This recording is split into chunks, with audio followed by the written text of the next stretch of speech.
what's up, guys? I am back here for another build. So, this one is actually going to be fast forwarded quite a bit, just because this one took me a couple hours. And the reason it took me so long is I actually wasn't doing so hot. Last night, yesterday we actually ended up having to surrender our dog. Because she bit me. She was a shelter dog, and so I was a little sad about that. So I wasn't even really in the mood to build this computer. But anyway, I'm trying to cheer myself up and keep the motivation going during this. And there's messages you can see rolling in on my screen on the right there that I respond to occasionally. So. Also get the office going while I build this thing, but just to kind of give you an idea of what this build is all about, this customer brought me, well, he didn't even bring it to me, contacted me via phone, and I wasn't able to reach back out to him via phone, but we talked via text, and we did everything over text message, which is probably the craziest thing I think I've ever done. I got everything done via text, and then I finally met the customer yesterday when he brought me his hard drives to install in this. But anyway, this customer is a super nice dude, and I was able to chat with him a little bit about what he wanted, come up with a build list for him. He seemed to really like it, and so we put it together.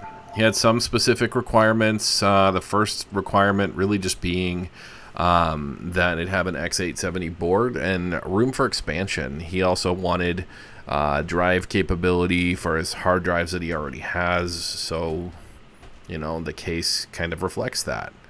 Otherwise we're going pretty bog standard. He wanted a 9600X. He didn't need a super fancy CPU. He's playing some games on it, but he's got a lot of data, so that was the primary focus of this entire build, was making sure he had access to his older data, and just building a good solid computer. So at this point I am searching for the last episode I watched of The Office, because for some reason on my Plex server The Office doesn't want to continue to play the way I would expect it to. So got the motherboard part done for the time being, grabbed a drink of water, wheeled around, and opened up the case, because that's the next step here. This case is very large and very heavy in comparison to what I've been building in. You guys have watched probably quite a few videos lately of me building in the NZXT H5 Flow case. It's because that case is really nice and very easy. And I've done quite a bit in them. So, and it's also very lightweight. This one, not so much. But it has, I want to say, 10 drive bays in it or more. I think it's 12 all in all, because it's 4 per section, and there's 3 sections of drive bays. So, anyway, continuing on here. Stick the motherboard in, and then it took me a bit because I had to get the standoffs put in there, because unfortunately Fractal doesn't actually pre-install the standoffs for you like most case manufacturers do. Some people like that, some people don't like that. I actually really like it when they're automatically set to ATX, because let's face it, 90% of the time what you're doing is putting ATX, an ATX motherboard in there anyway.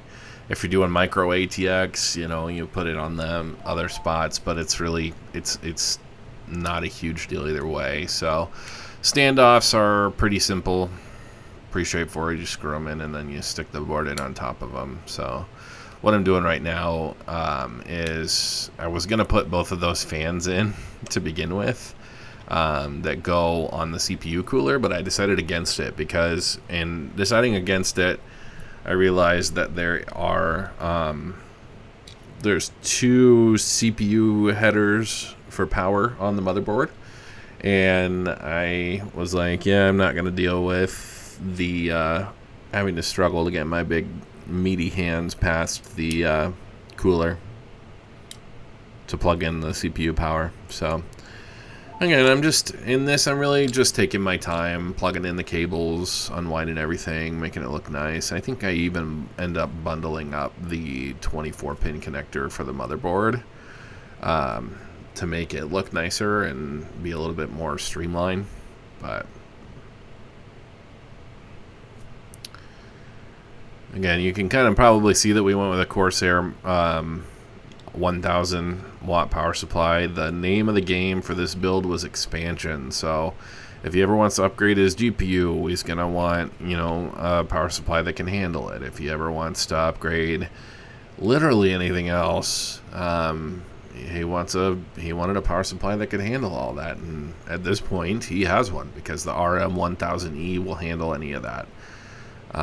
It does so pretty well. The one pitfall of this case, I will say, that I do not care for, is it has those little rubber grommets, and then the space to put the CPU power header through there is really too small.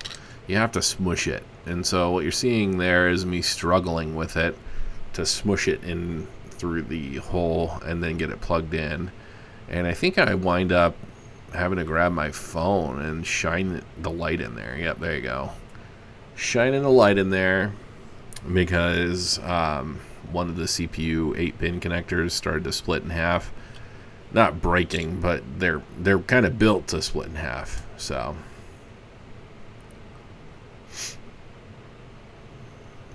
right, things are getting a little glitchy here on my end for this video because I'm recording while playing in Premiere.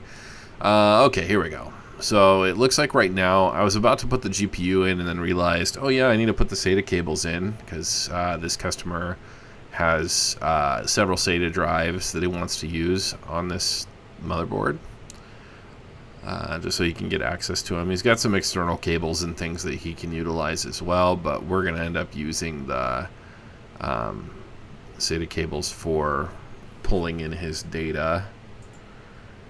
He brought me over 2 really old hard drives that are, well, I don't know if they're really old. They look old. And they've got, you know, it looks like maybe some nicotine or something on the top of them or something like that. They're a little yellowed. But each of them says 2 terabytes, and they're Hitachi drives. So I wind up installing those after off camera, just so you know. But anyway, it looks like we're about to wrap up the build here. So I want to say thanks for watching. And again, I'm sorry this wasn't a super great video of this build. Like I said, yesterday was a really long and rough day. But and I know I haven't been as good about uploading regularly. But I promise, if you drop a like and you subscribe down below, I'll get you out another video yet this week. Probably even a fun little short about diagnosing a desktop that is no longer working. That's it, guys. Thanks for watching.